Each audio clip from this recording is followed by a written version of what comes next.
Hello, everyone, and welcome to this segment of the Aqua conference. It's called Explore, where we'll be looking at swimming, saving lives, and creating new opportunities in the region. My name is Martyn Forde. I am a knowledge management and energy consultant, and I'm an Olympian from Barbados and in the sport of swimming. And today I have the honor of moderating and introducing our panelists. Today we have joining us the coach with the Afro. She's a motivational speaker, as well as a diversity consultant and the founder of Afro Swimmers, Noelle Singleton. Welcome to the show. A little bit about Noelle. Noelle was part of the Black Girls Don't Swim documentary featured on the BBC. And she also received the Community Lifesaver of the Year award from the National Drowning Prevention Alliance, and is an honored 40 under 40. So very great to have you here. We also have Christal clashing. She is the first female swimmer to represent Antigua and Barbuda in the Olympics back in 2004 in Athens. And she would then go on to join Team Antigua Island Girls to be the first all-Black team and first all-female Caribbean team to row any ocean across the Atlantic back in 2018, 2019. She's also an ASCA swim coach and a PADI constructor, dive master. And on to another diver and fisherman, my friend Terrence Haynes, who he represented Barbados as well as alongside me in 2008, but also in 2004 in the Olympics. He is the founder of Seaside Aquatics in Barbados, a school designed to, a swim program designed to teach kids in the north of the island to swim. But he also manages Uniquely Barbados, which is a chain of hotel-style apartments in Barbados. And he is also a renewable energy expert and installer. So everyone, welcome to this series. Thank you. Pleasure to be here. Great to have you. Now, one thing I'd like to know is, and I'll start with you, Noelle. In your journey, what is the importance to you of creating more activity in the water, like more swimming activity? Oh my gosh, that is pretty much the foundation of everything that I do, is trying to get more people in the water. The reason why that's so important is because swimming and aquatic lifestyle just has so many benefits to your life, whether it's from a health perspective, a mental health perspective, bringing people together, building communities, preserving the earth. I mean, the list could go on and on about all the benefits of having an aquatic lifestyle. But the issue that we see and that we're facing is that the Black community, in which our ancestral history, water has always been a part of our life. So I just want to go ahead and kick this off by saying Black people have always swam. Our ancestors swam. They were fishermen. They were canoeists. This is a part of our culture as a people. But what we've seen is that because of a racist society and history, particularly in the Americas, which is where I am located in the United States, we see a lack of participation and representation for Black and brown people in aquatic related sports. And so today, because of social media, because of the internet, where people now have the ability to unapologetically tell their story and narrate themselves without being censored, we are now hearing the voices of people such as the Christal clashings and the Karen clashings, and, you know, the Vita Wades of the world. We're hearing these stories and we're getting access to them. So having access to an aquatic lifestyle, having access to water, understanding the importance of learning how to swim as a life skill, and having that community where we can all experience the healing benefits, that's the foundation of Afro Swimmers, and it's what I live for every single day. Yeah, and just to pivot on what you're saying there, I mean, Christal and Terrence, both of you represented your country's islands, and myself included. And, you know, what was that experience? What was that engagement like? And what has it done for shaping your perspective on sport? I'll start with you, Christal, and go to Terrence. Yeah. So when I got into swimming in Antigua, we didn't really have much of a swim program. I really struggled through regionally and internationally. It was a struggle because we didn't have a proper swim program. I learned to swim in the sea. Yeah, everyone else that was training learned to swim in the pool, which meant they were stronger.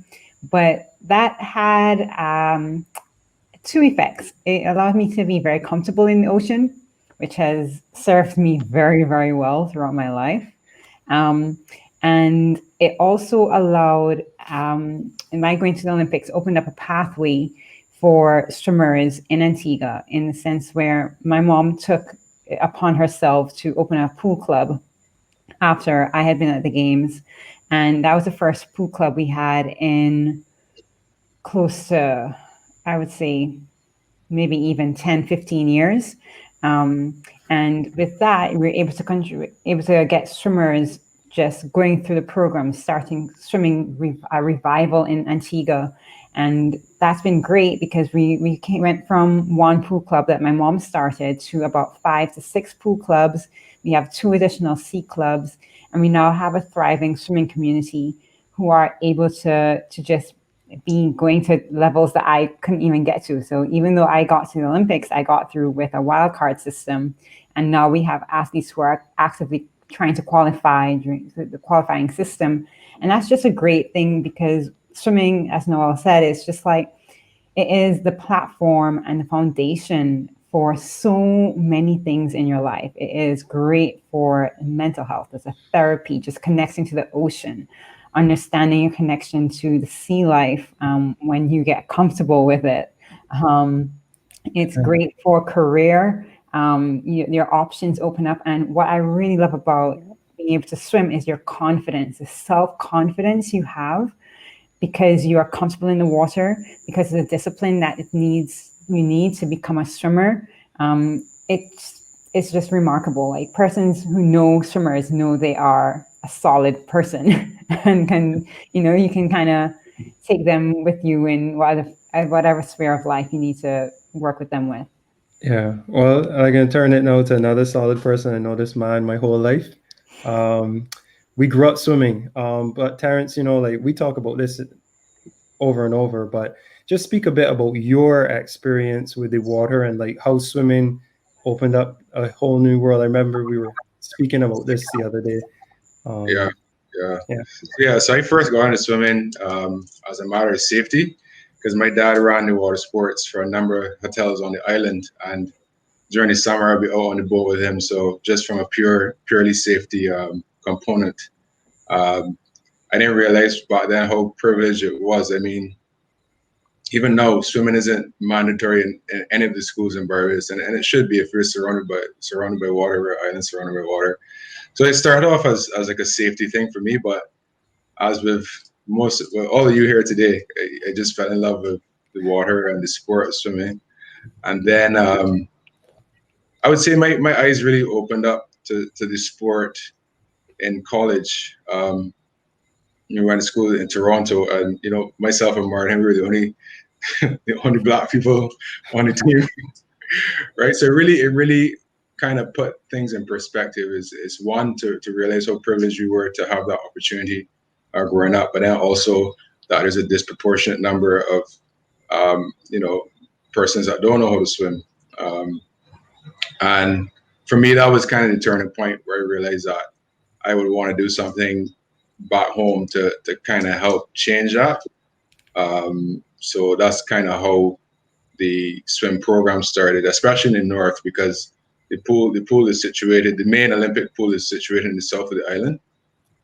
And if you go to school in the country in the north, by the time you get down to the pool, it take an hour to get there, do the lesson, and then take an hour to get back. Like half the day is gone. So just trying to facilitate more uptake of the sport. And I see swimming as a conduit to other sports. I mean, Christal mentioned that she was into rowing and stuff. I mean, you have diving, you have rowing, you have surfing, you have water sports, you have sailing, and the list goes on. So I mean, I think it's a solid foundation, and I do think it's something that all the governments in the Caribbean need to focus on as it's a low hanging fruit. I mean, you can learn to swim in the ocean, right? It's not, it shouldn't be an elitist sport, but, you know. So that's just some like. Yeah, no, thanks for that, Terrence. And I mean, it's just amazing, both you and Christal's points there, and Noelle. You know, the part about mental health was very critical, and just physical health in general. Because like I started because of asthma and hyperactivity, and that led to a career where, you know, I was able to travel the world and see other cultures and aspects, and just appreciate the environment a bit more. So that turns to kind of, you know, the linkage between swimming and access to swimming, to how it has shaped your environmental perspective of the ocean. So Noelle, how has this world of swimming, what has it shown you that you think other people have not been able to witness? Wow. Swimming has, for me, so you just mentioned that, you know, hyperactivity. And what was the other thing you said? I was asthmatic, and the doctor At was like, send him swimming. in the pool. That's the only thing that could help him right now. Exactly. And so for me, it was actually a diagnosis of degenerative disc disease in my cervical spine when I was 26 years old that led me to the water. Mhm. I've always been a swimmer. I swam in high school. I swam when I was in middle school. You know, I've always just been attracted to water. But I didn't start swimming for my health until my life literally depended on it. And swimming Mhm. gave me my life back. I Mhm. had spinal surgery when I was 28 years old, and I made a full recovery because I did my rehab in the pool. I That's noticed amazing. that the positions that, you know, the movements that they were having me do in physical therapy were very similar to movements that I could do in the water. And what caused me to really become a coach and a speaker and diversity consultant and do all the things that I'm able to do because of aquatics now is the fact that swimming would take the pressure off of my spine. I had no pain when I was in the water. I could do things in the water that I couldn't do on land.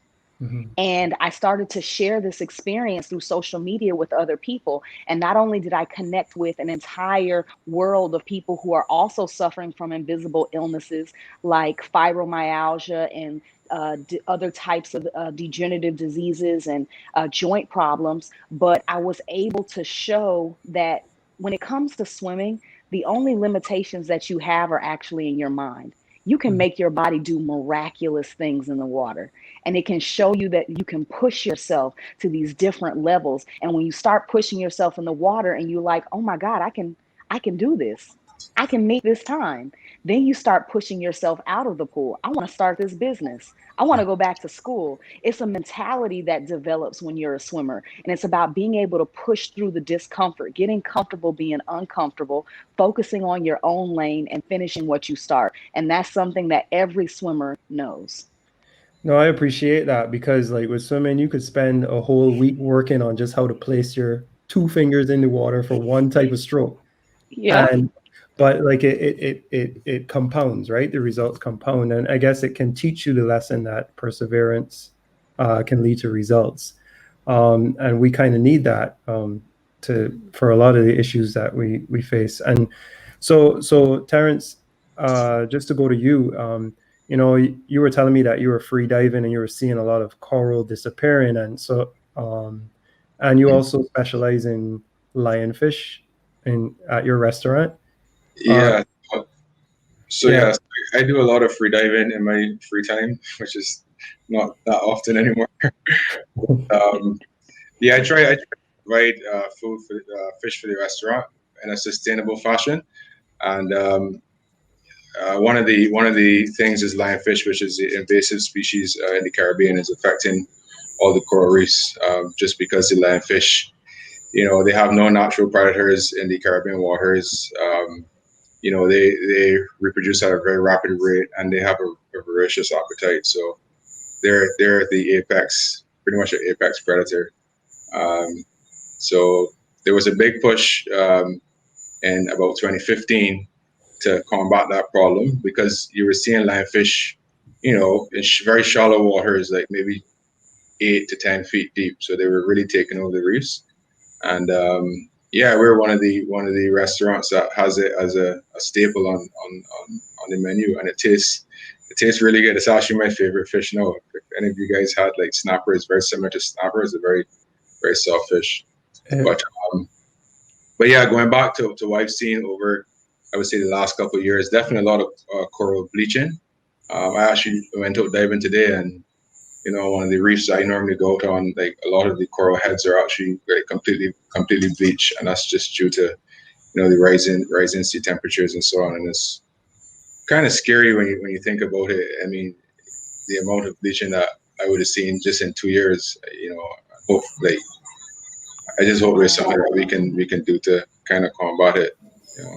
So, Christal, after hearing what Terrence explained about the impact of the lionfish and what he's seen on the reef with bleaching due to the rising temperatures of the ocean, have you witnessed this too? Because like Terrence is in Barbados, but I'm very curious if this is a Caribbean-wide phenomenon.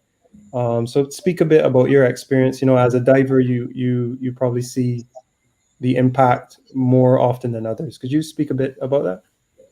Yes, I would say it probably is Caribbean-wide. We're all feeling the same rise of temperatures.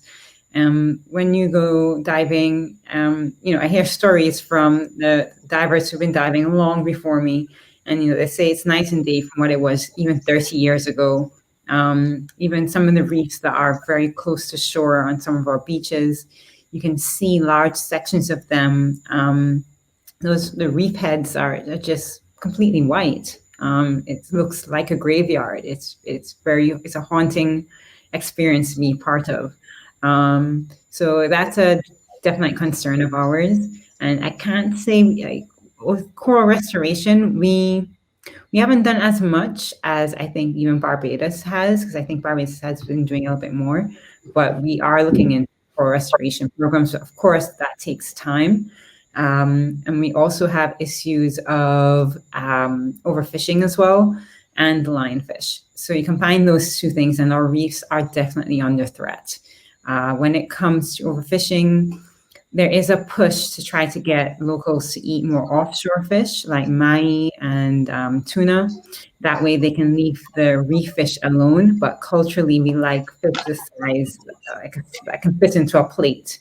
So we like going after those reef fish, especially parrotfish, they're really valuable for the reefs, but they're a tasty fish too, and a pretty one. So people like going for them. Mm-hmm. So it's a re-education program and a shifting cultural habits that we need to be a part of. And eating more lionfish has become a little bit more accepted. I would say it's more accepted from visitors and the expat community more than locals. There's still a lot of education that needs to go around lionfish because they are perceived to be poisonous, which they are in terms of some of their spikes are, but it's easily done in terms of taking away the spikes and cleaning the fish correctly. And they are a very tasty fish. I can attest to that. Yeah, no, that's interesting because, I remember my grandfather would show me these images that he took. He was a videographer back in the 50s and 60s of the coral reefs and of sea urchins. We call them sea eggs. But, recently in Barbados, I think in 1998, there was a moratorium on sea eggs. But the challenge with that was getting the fishermen to recognize, okay, well, don't go after the thing that creates your livelihood because we've messed up the ecosystem. And so, efforts for cultural translation, even with the sea turtles, right? Barbados has a sea turtle program. And as kids, it's been instilled in us that anyone trouble or eat turtles, that's like there's devil themselves, but I give all of that context to connect to all of you all are in the role of educators in some form around water, whether it be around health or just the freedom of being able to swim. What would be your top requests, or if you had full mandate, what would be the one thing that you'd want to target to change for where you guys are, your jurisdiction, where you are? And I'm gonna start with you, Noelle. What was one, if you had one thing you could change? Oh, just one? That's I'll give you, all hard. right, top three. I'll give you three, and you had mandate, whether it's towards government or to the public. What are the three things you'd want them to know? And Okay, so the top three things, if I had full control and full mandate, that I would like to see happen within the and around the United States as it pertains to swimming. Number one, I would make swim lessons a requirement starting from elementary school all the way to high school. That means just as you learn to write your name and learn math problems and science and chemistry and history, swimming would be taught as a life skill from the earliest age possible. That's the first thing that I would address. The second thing that I would make available is hair care products for Black swimmers with locks and natural hair. That's also that's a really big concern of swimming. One of the number one questions I get is, how do you take care of your hair? Back before COVID, I was in the pool 5 to 6 days a week teaching or swimming and or training. And as you can see, I have no problems with taking care of my hair. But what I came to realize during my visit to Montserrat and Antigua is that the types of products and resources that I have access to here in the United States, one, they cost twice as much in the Caribbean. And two, they have a limited resource and access to not even half those products. I would say 1/3 of what we have access to, they have access to.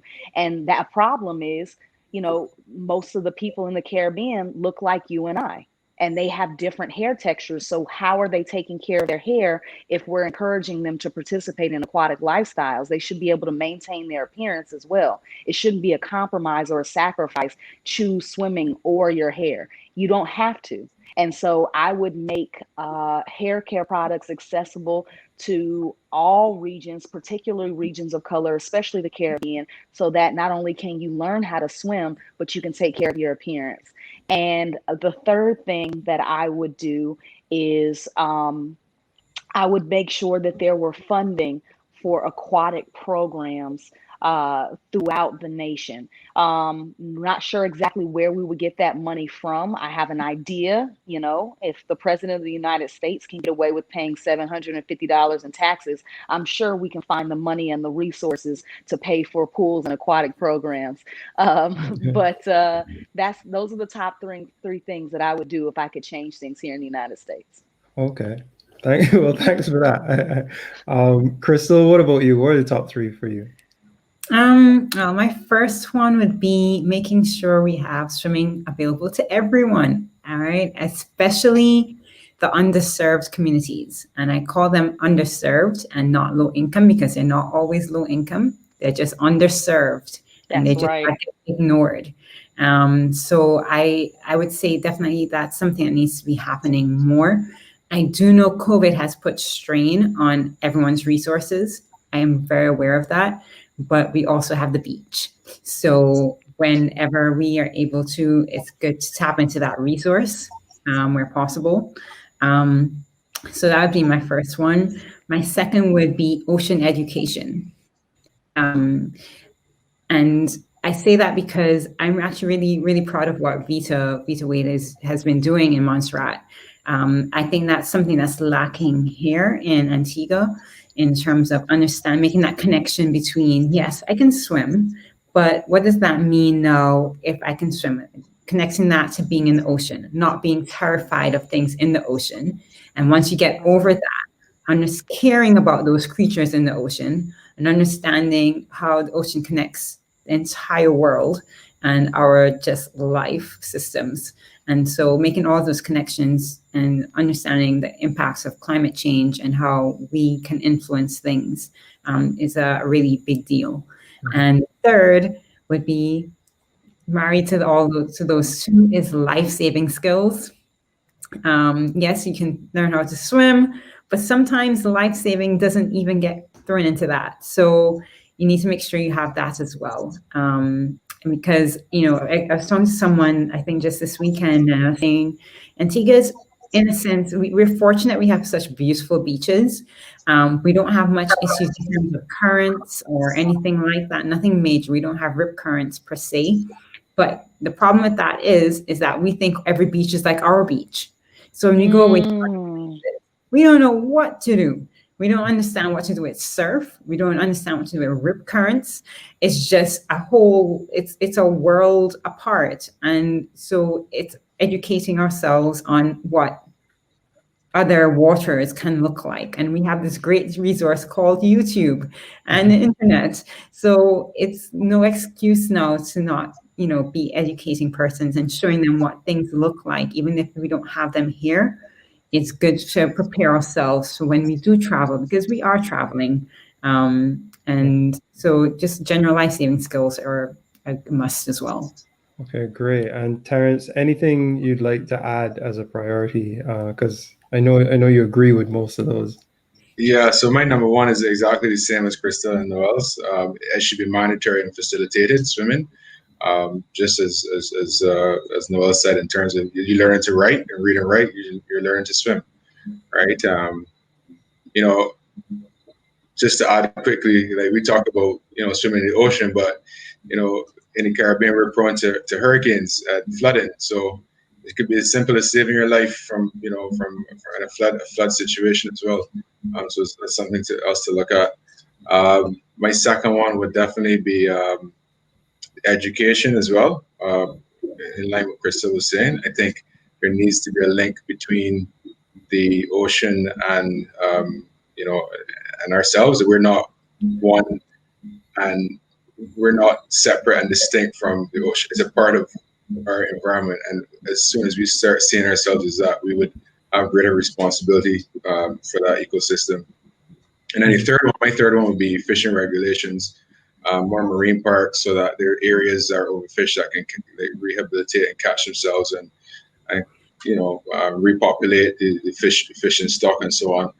And then just also to have moderation, right? Because especially in the Caribbean, we put a great amount of pressure on our resources, because not only are we providing for our population, but then in most cases pre-COVID it would be for tourists as well who come in as well, and that's additional strain on our natural resources. So there definitely needs to be regulations, I think, in Barbados as well.